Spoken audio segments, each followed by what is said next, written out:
halkan waxaan shirka jaraa'id ugu qabanay inaan ka warbixino shirkii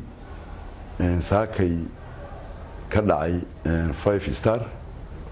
oo warar la baabooniyay ma garanaysaa dad badan hal hayaan inaan u cadeeyo shirkan waa jirtaa in qoliyo dhalinyaro ah oo aan wax badan fahansanayn ama si kale wax u fahmay ay yimaadeen ayagoo aan la socon qaabka shirku ku dhacay oo yahay kadibna markii aan wada hadalnay waxgaradkii ayaga wada hadleen lana ogaaday ay ogaadeen inuu shirku shir nabadeed yahay ay isaga baxeen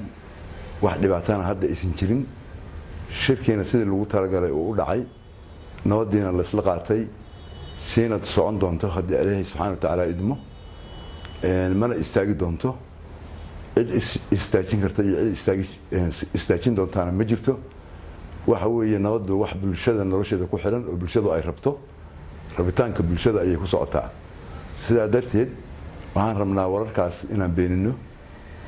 la baabooniyay oo laga badbadiyay waxna aysan ka jirin dhalinyaradaasna xaalkooda sidaa ku dhamaaday